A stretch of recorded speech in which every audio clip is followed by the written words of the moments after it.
Mengucapkan ribuan terima kasih kepada Tan Sri Yang di-Pertua kerana memberikan saya peluang untuk mengambil bahagian dalam pembahasan bajet 2012.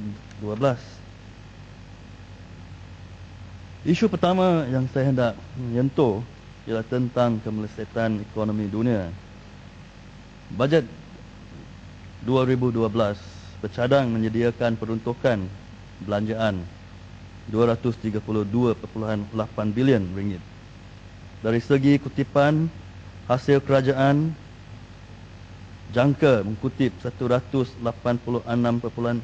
bilion ringgit dan mengadakan satu defisit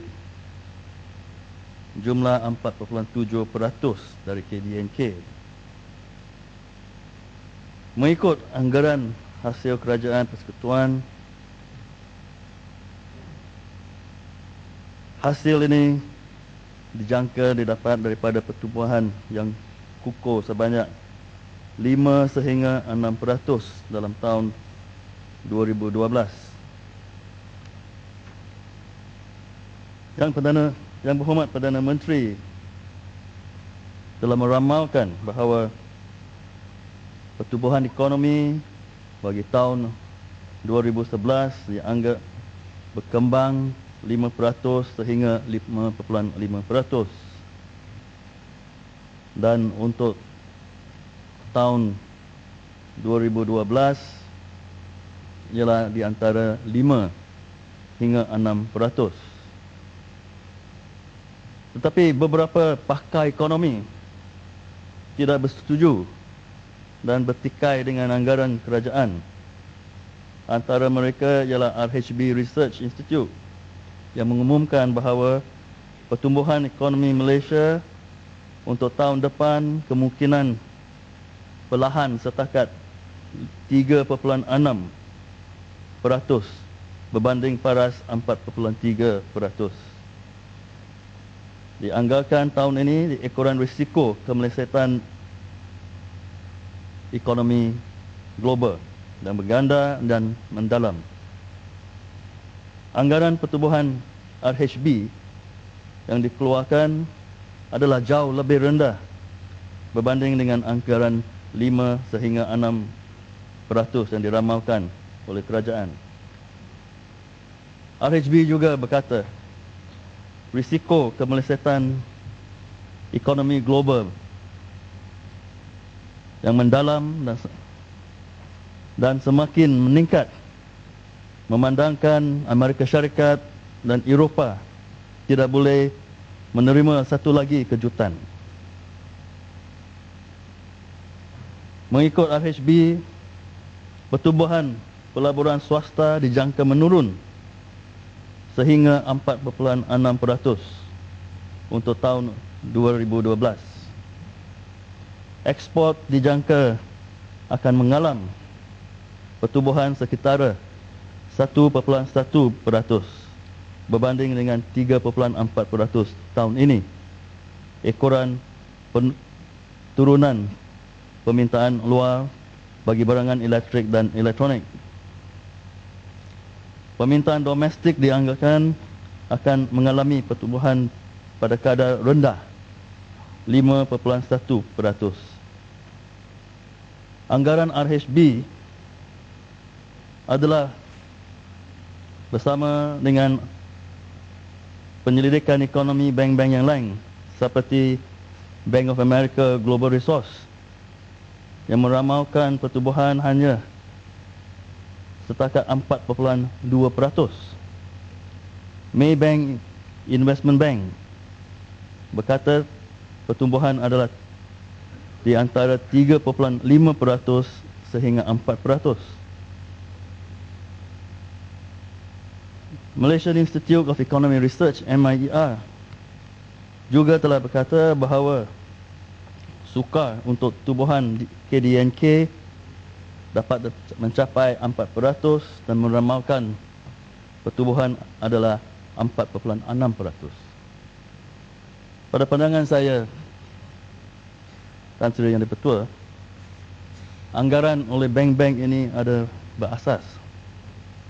Ini adalah kerana Malaysia adalah negara perdagangan dan bergantung kepada ekspor, terutamanya elektrik dan elektronik, kepada Amerika Syarikat, Eropah dan Jepun. Mengikut laporan ekonomi tahun 2011, barang yang diekspor pembuatan ke China hanya adalah 14%, kepada Eropah 12.8%, Amerika Syarikat 12.2%, Jepun 7.4%. Angka-angka ini menunjukkan bahawa Malaysia tidak mungkin boleh tukar ekspor daripada Amerika Syarikat dan Eropah atau Jepun kepada China atau kepada pasaran domestik. Kalau kita melihat kadar pertumbuhan perusahaan, manufacturing growth rate bagi suku tahun pertama adalah 5.5%, dan ini telah menurun sehingga 2.1% pada suku tahun kedua ekoran krisis ekonomi di Amerika Syarikat dan Eropah. Oleh yang demikian, tuan-tuan Tan Sri Yang di-Pertua, saya meminta kerajaan untuk menggaji semula anggaran, kerana ada yang memanggil bajet 2012 ini dengan izin overly optimistic. Tetapi bila kita melihat laporan oleh pakar-pakar ekonomi, mereka berkata ini menjadi impossibly optimistic. Nampaknya bajet 2012 bukan saja mengadakan defisit bajet, tetapi ada defisit credibility. Ini bukan kali pertama ramalan kerajaan telah dipetikai dan tidak disetujui oleh pakar-pakar ekonomi. Saya masih beringat dalam bahasan bajet 2009 pada bulan Ogos 2008, ahli-ahli dan rakan saya di sebelah Dewan ini telah meminta kerajaan untuk mengambil kira impak negatif kepada ekonomi Malaysia pada waktu itu bila masalah subprime menimbul. Tetapi kerajaan pada ketika itu menafi masalah akan menimbul kepada negara kita. Tetapi selepas 2 bulan, pada Oktober, anggaran yang telah diterbitkan pada bulan Ogos tidak boleh digunakan lagi kerana ekonomi kita telah ditimpa dengan kemelesetan ekonomi. Dan pada akhirnya kerajaan bercadang membuat bukan satu tetapi 2 pakej rancangan ekonomi. Dengan mulanya pakej pertama 7 bilion ringgit, dan bila ini tidak mencukupi, pakej kedua sebanyak 60 bilion. Tetapi pada masa pakej kedua dapat dilaksanakan, kesan negatif telah menimpa rakyat kami dan banyak telah merasai kepahitan kemelesetan ekonomi. Oleh yang demikian, saya merayu kepada kerajaan untuk mengkaji semula dengan teliti dan mewujudkan tindakan dan langkah yang seharusnya dibuat untuk membela pekerja, syarikat dan ekonomi kita sebelum ini menjadi terlalu lewat. Satu perkara yang lain yang saya hendak bersentuh ialah tentang undang-undang yang menghadkan jumlah pinjaman kerajaan. Terdapat 2 akta yang menghadkan jumlah hutang kerajaan, iaitu Akta Pinjaman Tempatan 1959 dan Akta Pendanaan Kerajaan 1983. Mengikut Seksyen 3 Akta Pinjaman Tempatan dan Seksyen 31 Akta Pendanaan Kerajaan, jumlah terkumpul hutang kerajaan tidak boleh melebihi 55% dari KDNK bagi tujuan pembangunan. Mengikut laporan Bank Negara Malaysia, angka hutang negara setakat suku kedua sehingga Jun sudah melebihi 53% dari KDNK. Ini bermakna kerajaan hanya mendapat meminjam 2% KDNK. Tetapi bajet 2012, kerajaan bercadang meminjam 46 bilion ringgit, iaitu 4.7% KDNK. Oleh sebab itu saya meminta kerajaan dan menteri untuk memberikan jawapan. Adakah kerajaan dihadkan untuk meminjam melebih daripada 53% dari KDNK daripada hutang kerajaan yang sedia ada? Berapa adalah untuk pembangunan dan berapa adalah untuk pengurusan? Dan dengan ada jumlah yang terhad hutang, adakah kerajaan bercadang untuk meminta Dewan Rakyat mengikut dua-dua seksyen ini untuk membahas dan meluluskan kenaikan siling peminjam? Kita telah tengok di Amerika Syarikat dengan pentadbiran Obama dan Kongres tentang siling hutang, dan pada pandangan saya ini juga hendak dibahas di Dewan Yang Mulia ini. Satu perkara lagi ialah tentang GST.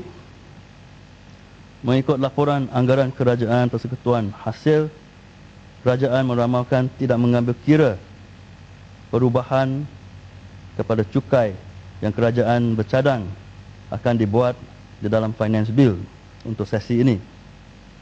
Dan kita tahu di dalam sesi ini ada Bill GST. Saya meminta kerajaan dan menteri untuk memberikan jawapan anggaran hasil yang akan dikutip daripada GST. Isu kedua ialah tentang pelaburan domestik. Yang Berhormat Perdana Menteri telah mengumumkan bahawa pelaburan swasta domestik akan memainkan peranan yang penting di dalam rancangan Malaysia menjadi sebuah negara berpendapatan tinggi.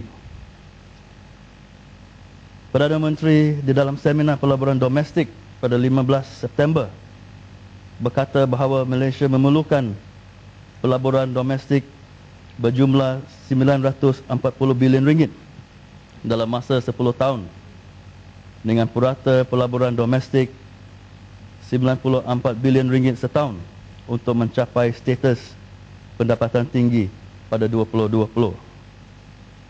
Yang Berhormat Perdana Menteri telah berkata bahawa pelaburan domestik yang dicapai sehingga tahun ini adalah jauh daripada sasaran tahunan.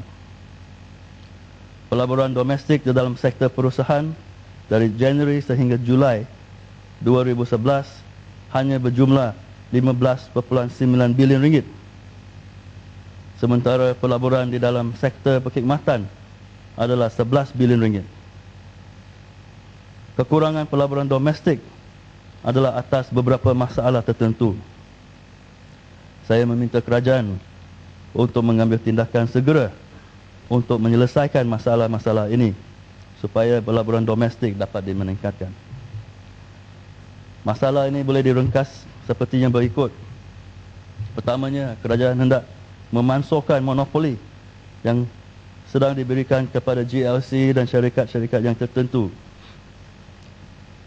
Kedua, kerajaan hendak mengadakan sistem tender terbuka untuk kontrak.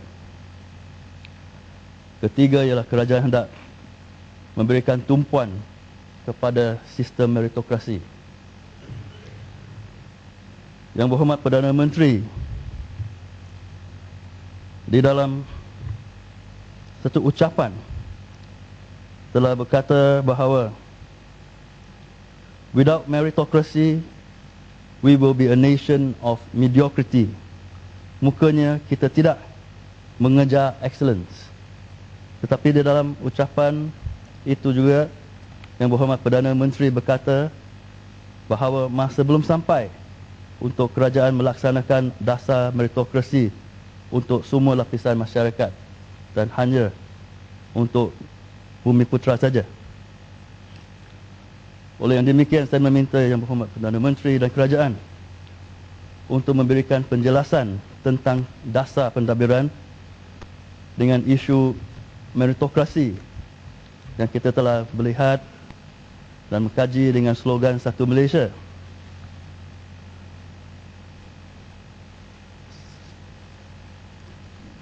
Selain daripada itu, saya meminta kerajaan untuk memberikan penjelasan atas langkah dan program yang diambil untuk menambahkan kelas tengah, middle class. Kerana hanya dengan mengadakan middle class yang kukuh, bolehlah negara kita dapat mencapai pendapatan tinggi. Dan ini hanya boleh dicapai dengan ada gaji minima dan juga dengan dasar kebebasan persaingan dengan izin freedom of competition. Dan satu isu yang berkaitan juga ialah tentang syarat-syarat di dalam lesen yang dikeluarkan di bawah Industrial Coordination Act untuk pelabur tempatan. Syarat-syarat ini telah digantung untuk pelabur asing beberapa tahun yang lepas 1986. Saya mendapat bahawa masa telah sampai untuk syarat-syarat ini dimasukkan juga untuk pelabur tempatan. Isu ketiga ialah tentang kos sara hidup yang tinggi. Yang Berhormat Perdana Menteri dalam ucapan bajet 2012 telah mengumumkan beberapa pemberian tunai secara one-off. Saya mengucapkan tahniah kepada kerajaan atas cadangan membuat bayaran tersebut, kerana apa yang boleh membantu rakyat, terutamanya golongan berpendapatan rendah yang bersengsara kerana kenaikan kos sara hidup, memang sangat dialu-alukan. Namun begitu, saya berpendapat bahawa bayaran tersebut tidak akan dapat membantu rakyat untuk mengatasi masalah kos sara hidup yang semakin meningkat setiap hari. Jumlah peruntukan kepada 6 golongan one-off payment melebihi 7 bilion. Kalau kita berbanding dengan jumlah subsidi bahan makanan asas seperti yang dinyatakan dalam peringatan 70 di ucapan Perdana Menteri, keseluruhan subsidi bahan makanan asas menelan belanjaan 2.3 bilion ringgit. Ini bermakna bayaran one-off sebanyak 7 bilion adalah 3 kali ganda daripada jumlah subsidi makanan asas.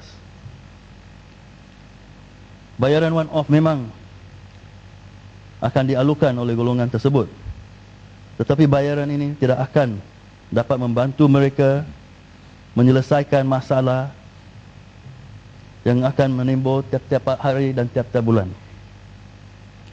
Antara sebab kos sara hidup tinggi adalah harga bahan makanan asas yang tinggi. Beberapa syarikat diberikan monopoli di dalam perniagaan edaran makanan dan bahan keperluan. syarikat seperti Yang Berhormat Bernas. Ya. Terima kasih Tan Sri Ketua Selayang.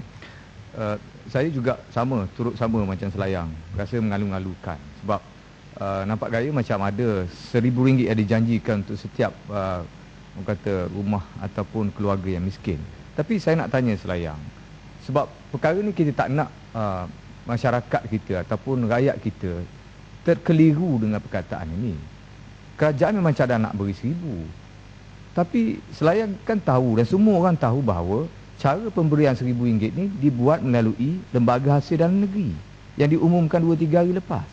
Saya ditanya oleh ramai orang dan saya minta ulasan atau pandangan Selayang. Betul atau tidak perkara ni melalui lembaga hasil ni bukan cara nak beri duit. Ini menambah rumit dan saya rasa nak boleh ke dapat 1,000 ni, setiap orang akan keluarkan wang pendahuluan sekurang-kurangnya RM100. Sebab nak pergi semak dan sebagainya, kita bukan biasa dengan sistem pencukaian. Ramai keluarga miskin ni tak pernah bayar cukai pun, tak pernah pergi kat lembaga hasil pun. Kita syaratkan mereka pergi lembaga isi borang.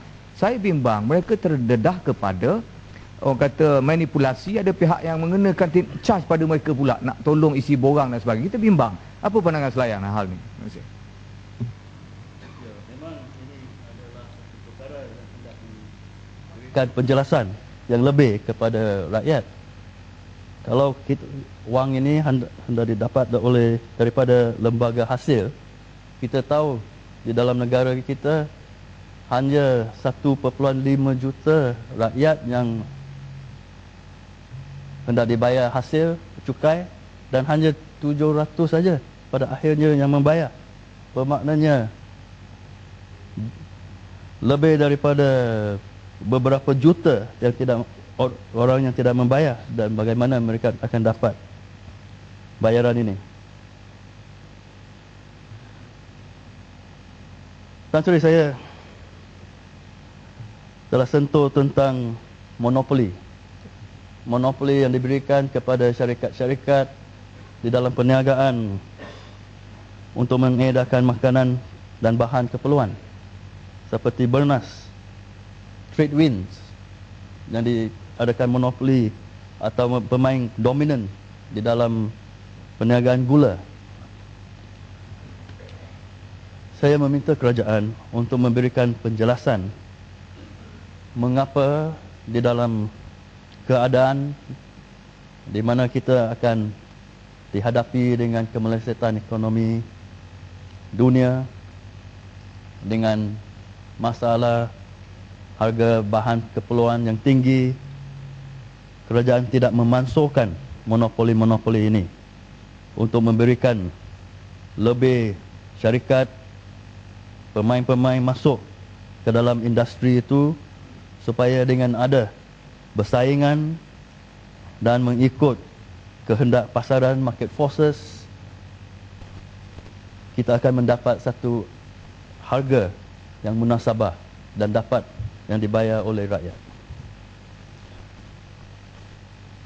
Isu yang keempat ialah tentang pekerja asing. Kerajaan bercita-cita Malaysia menjadi ekonomi berpendapatan tinggi pada tahun 2000. Untuk mencapai sasaran ini, negara kita tidak boleh terus bergantung kepada buruh yang berkemahiran rendah, low skill labour, dan industri yang menggunakan buruh intensif. Kerajaan baru-baru ini menjalankan program 6P untuk mendaftar pekerja asing, dan saya diberitahu jumlah yang telah didaftar adalah melebihi 2.3 juta. Dan ada banyak lagi yang belum didaftarkan. Mengikut laporan ekonomi untuk tahun 2010 dan 2011, 1.8 juta pekerja asing telah didaftar. Dan daripada 1.8 juta ini, 38.2% adalah daripada sektor perusahaan, 16 daripada pembinaan, 14.2 daripada peladang. Dan mereka terdiri daripada Indonesia 50.9%, Bangladesh 17%, Nepal 9.7%, Myanmar 7.8%, India 6.3% dan Vietnam 4.2%.